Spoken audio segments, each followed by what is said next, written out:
DC Beyond Horror, a city without the bat. Gotham did not heal, it adapted. The skyline changed. Steel replaced stone, neon replaced shadow, but the darkness, it stayed. They still talked about it, in fragments, in warnings, in things parents told their children not to look for. The bat, not a man, not a symbol, something older, something that had once watched the city from above, and then stopped. No one could agree when it disappeared. Because Gotham never agrees on endings, only absences. Now there were others, louder, cruder. The Jokers. They didn't fear anything because they had never seen it. Part 2, Terry McGinnis learned early that Gotham doesn't protect you, it watches. His father, Warren McGinnis, tried to stay clean, tried to stay out of the systems that swallowed people whole. It didn't matter. The Jokers came anyway. Bright colors, painted smiles, laughter that sounded rehearsed.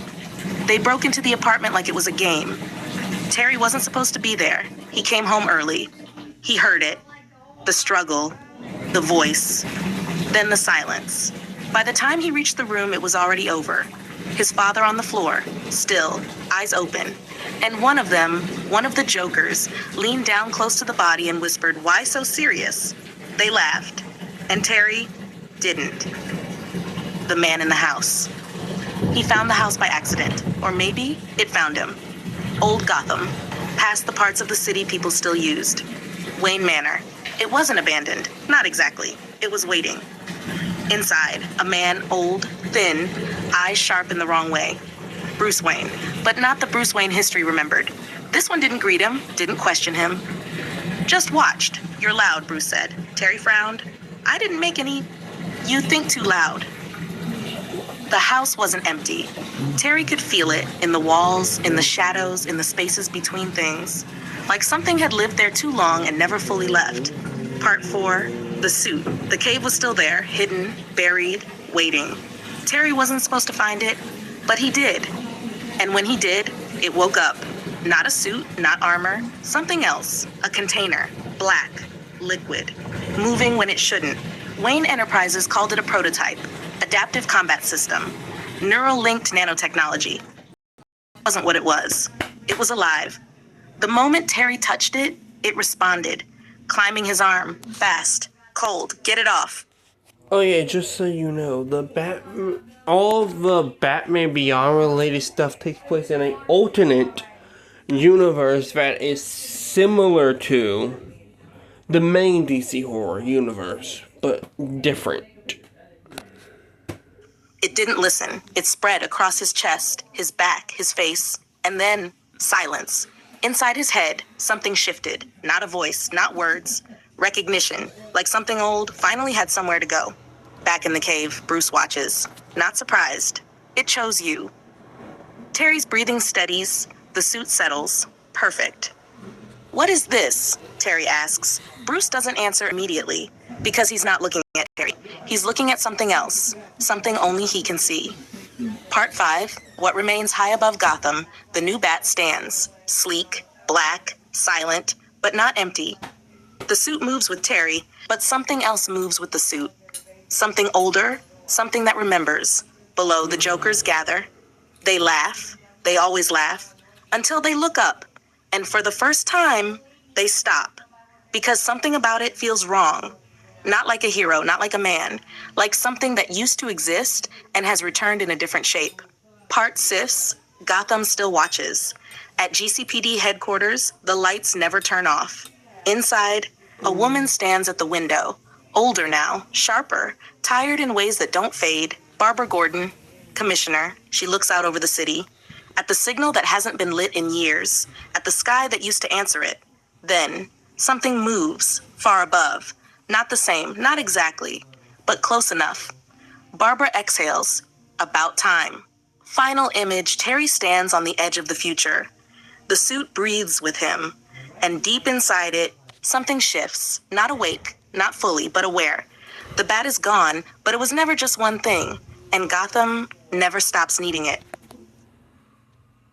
30 more, just to get to that. Wetland, we live on the other side of the property. Runs into it. DC Beyond Horror Number Residuals. Trace elements. Gotham never forgets. It just buries things until they start breathing again. The report came in as a contamination alert. Sublevel infrastructure. Old water treatment lines beneath the Narrows. Sections that should have been decommissioned decades ago. Workers reported hallucinations, then screaming, then silence. By the time the city sealed it off, something had already spread. Up on the skyline, Terry McGinnis watches the quarantine lights flicker on, red, contained, ignored by everyone who matters. Inside the suit, something shifts. Not a voice, not guidance, just recognition. Terry frowns. Yeah, I feel it too. Something is awake. Part 2, Descent. The entrance is welded shut. It doesn't matter. The suit moves before Terry fully decides to. Metal folds, nanotech reshapes. He drops into darkness. No sound, no wind, no city. Just breathing. Not his. Hello? The word echoes wrong, like the space doesn't want to return it. Then, movement. The walls aren't still. They pulse, faintly. Organic. Wrong. The air thickens. And then, the smell. Sweet. Rotting, familiar in a way Terry doesn't understand. But the suit does. It tightens. Part 3. Worry. What survived? It isn't human anymore. Not even close. Carl Helfer, what's left of him, hangs from the ceiling like something grown, not placed. His body has expanded, split, rebuilt itself into something that doesn't follow structure. Limbs branch where they shouldn't. Teeth line not just his mouth, but his arms, his torso. His ribs open and close like breathing gates. And his eyes, they see everything, even in the dark. You're not the same one. His voice isn't singular. It overlaps, echoes from inside his own body. Terry steps back slightly. Yeah, not really looking for a reunion either. The walls respond. Contamination, Dr. Death. You brought it back. Terry narrows his eyes. Brought what back? A limb shifts, extends too far. The memory. The air thickens again, green, faint at first, then spreading. The suit reacts instantly, sealing, filtering, adapting. But not fast enough. For a moment, Terry sees something else. An alley. Gunshots, a child on the ground. Not his memory. Someone else's. The suit tightens violently, and the vision snaps. Okay, Terry breathes, shaken. That's new, the fight. Dr. Death drops. Not falling, unfolding. The impact shakes the structure. He moves fast, too fast for his size. Terry launches upward, but the walls move, closing, guiding. This isn't a room. It's a body, a colony, and he's inside it. Dr. Death, I outgrew the fire. A strike. Terry blocks. Metal meets bone, but it isn't bone. It bends, then snaps back. Adapts. Yeah, Terry mutters, dodging a second strike. I've got that problem too. The suit shifts again, sharper, more aggressive. Not just reacting, learning. A blade forms along his arm. He cuts. For a moment, Dr. Death splits, and something inside him spills out. Not blood. Pollen. Thick. Alive. It screams. Part fuzz, the bat remembers. Terry hesitates, just for a second. And something else moves through him. Not control. Not possession. Memory. Precise, focused. The suit guides his stance, his timing, his angle. A strike. Not stronger. Smarter. Dr. Death recoils. For the first time, something like fear. You're still in there. Terry doesn't answer because he doesn't know what that means. Part 7, containment. The structure is collapsing, too unstable to leave intact. Terry looks up, calculating. He moves fast, striking key points, support structures, load-bearing growths. The entire system begins to fold inward. Dr. Death lashes out, desperate now. You can't destroy it. Terry stops, just long enough to answer. I don't have to. I just have to bury it again. He launches upward, breaking through the surface as the entire underground collapses in on itself. Sealed, contained, for now. High above Gotham, Terry stands. The suit settles slowly. Inside it, that presence again. Quieter now, watching, waiting. Terry looks out over the city.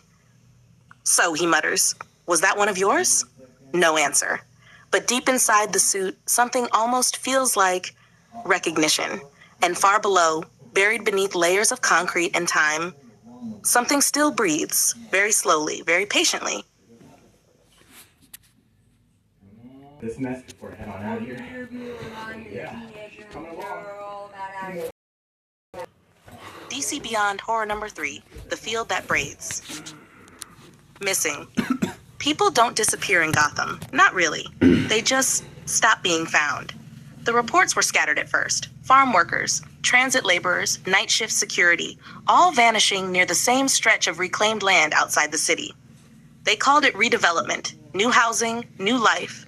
But nothing grew there anymore. Up above, Terry McGinnis watches the drones sweep the empty fields. No heat signatures, no movement. The suit tightens slightly. Yeah, Terry mutters. I don't like it either. Part 2, The Scarecrow's Shadow. The first sign isn't visual. It's the air. Wrong. Too thick, too quiet. The wind moves, but the crops don't follow. Terry lands. The ground shifts beneath him. Not enough to see, enough to feel. Okay, definitely not normal. He walks forward, slow. Something watches him. Not from above, from within the field.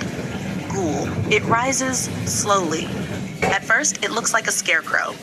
Wooden frame, straw body, a hanging shape in the distance. Then it moves, and Terry realizes it isn't hanging. It's standing. Ghoul. Its body is wrong. Straw pushed through torn flesh, stitched into muscle, packed into bone. Its arms end in rusted metal claws, rake prongs used where fingers should be. Its face, a sack. But underneath, something presses outward, trying to be seen. Green gas leaks from the seams. Don't look. Terry freezes. Yeah, not planning on it. Part 4, What Made It? The suit scans, rescans, fails again. But something inside it reacts. Recognition, fragments of memory, an older fear, a man, thin, obsessed, gas, masks, Jonathan Crane, not the man Terry knows from files. An earlier version, less refined, more experimenting. And this was one of them. Part 5, Inhalation. The gas spreads. Faster now. The suit seals, but it's already inside. Terry stumbles. The field changes. No longer empty. Shapes move between the crops. Tall, watching. One steps closer. A crow, but not right. Too large, too still. It tilts its head, and Terry hears a voice, a child's voice. Dad? Terry clenches his fists. No. The crow opens its beak, and the world fractures. The fight, Ghoul moves. Fast. Too fast for something that broken. It slashes. Terry barely blocks. Metal sparks against rusted claws. So with the Batman Beyond villain, Ghoul, I wanted to make him, well, since he's dressed up like the Scarecrow in Batman Beyond, I wanted him to be one of Jonathan Crane's victims. Jonathan Crane is a scientist in this universe. He's also a doctor. So he experimented on Ghoul, making him an actual scarecrow. Gas thickens, the hallucinations deepen, the field becomes something else. A battlefield, a burning building, a man laughing with too many teeth. Voices overlap, Terry grits his teeth. Not real, not real. The suit responds. Adapting. Filtering not just air, but perception. Slowing the hallucinations, sharpening what matters, Ghoul lunges again. This time, Terry is ready. Part 7, Breaking the Scarecrow. He doesn't aim for the body, he aims for the structure. The bindings, the stitches, the points where straw meets flesh, he cuts. Ghoul screams, not in rage, in confusion. Don't take it away. Terry hesitates. For a second, he sees what's left inside, a person, buried, trapped. I'm sorry, Terry says quietly. Then he finishes it. A final strike. The structure collapses, the gas dissipates, the field goes still. Part 8, Aftermath. The wind returns, real this time. Terry stands alone. The remains of Ghoul scatter into the dirt. Straw, flesh, nothing holding it together anymore. The suit loosens slightly, but not completely, because something inside it is still watching, still remembering. Terry looks out over the field. How many of these are there? No answer. Only silence. And far away, a faint sound, like something dragging itself through crops that aren't moving. Final image, back in Gotham. Commissioner Barbara Gordon reviews the report. Missing persons, recovered remains, unidentified toxins. She closes the file slowly. It's starting again. Outside, the city glows. And somewhere in the dark, fear is learning how to breathe. In.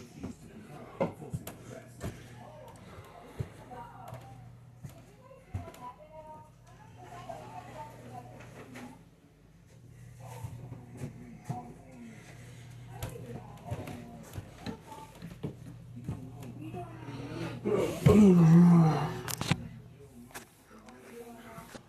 the vibe I'm getting on this one. That's it. You guys are adding more for me. I want to know if I can go so I can get the phone. DC Beyond Horror number 4, Straight Part 1, Sighting. Gotham doesn't question what it can't classify anymore. It just renames it. Reports started as animal control calls. Stray activity, break-ins, livestock missing, then jewelry, high-value targets, precise thefts, no forced entry, no alarms triggered, old pattern, new signature. They're calling her Catwoman, one officer joked over comms. Nobody laughed. Up above, Terry McGinnis listens to the chatter as he watches the skyline. Yeah, he mutters, Gotham's not great at originality. But the suit reacts. Not alarm, not threat, recognition, something older, something it remembers chasing. Hash Part 2, First Contact, it happens fast. A penthouse window, sealed, untouched, then open. She steps out like she belongs there, not fully human. Fur dark, almost reflective under city light. Eyes that catch everything, movement that doesn't waste motion. Catwoman, but not the one Gotham used to whisper about. This one was born this way. She lands lightly on the ledge, holding a necklace between her teeth. Then she sees him. The Bat? New? Different? Wrong. She smiles. Didn't think you still existed. Terry crosses his arms. Yeah, I get that a lot. Part 3, The Chase. She moves first. Always does. Across rooftops, between neon, through spaces too narrow for anything human. Terry follows. Not perfectly, not yet. But the suit helps. Adapting, learning. The distance closes, then widens again. She laughs. You're slower than the last one. Terry frowns. Didn't know there was a benchmark. She vanishes around a corner, and then she's behind him. Claws out. Part 4, Instinct. The strike comes fast. Terry blocks barely. Metal meets claw. She doesn't hesitate, doesn't talk. Just fights. Because for her, this isn't a game. It's instinct. Survival. She circles him, low, controlled. You don't belong here, she says. Terry tilts his head. Pretty sure I do. No, she says softly. You're pretending. Part 5, What She Is. The suit scans her. Fails to categorize. Biology doesn't match mutation patterns, doesn't match augmentation. She isn't changed. She's built differently. Born into it. Let me guess, Terry says. Lab accident? Corporate experiment? Gotham being Gotham? She smirks. Just born lucky. Then she lunges again. Set apart fists, memory of the hunt. Something shifts inside the suit. A paddled, precise, not Terry's, the Bat's. It remembers this, not her, but something like her. Fast, elusive, unpredictable, and how to counter it. Terry moves differently now, not chasing, waiting. She strikes, he redirects. Not strength, timing. She lands off balance. For the first time, surprise shot. Part 7, Capture. He doesn't finish her. Doesn't strike again. Instead, the suit expands, wraps. Nanotech binding her arms, her legs, pinning her without breaking her. She struggles, then stops, breathing hard. You're not trying to kill me. Terry shrugs slightly. Not really my thing. She studies him. Then relaxes, just a little. Then what are you? Terry pauses, because he doesn't have a good answer. Working on it, he lets her go. Just like that. She steps back, confused. You're letting me leave? Yeah, Terry says. She narrows her eyes. That's a mistake, probably. But you'll remember it. She watches him. Then smiles again. Not mocking, not cruel, curious. And then she's gone, not vanished. Just too fast to follow. Final scene, high above Gotham, Terry stands alone again. Okay, he mutters. That one's definitely coming back. Inside the suit, something shifts. Not concern, not warning, interest. Like the hunt isn't over, like it never really ends. And somewhere in the city, she watches him too, learning, adapting, just like he is, end.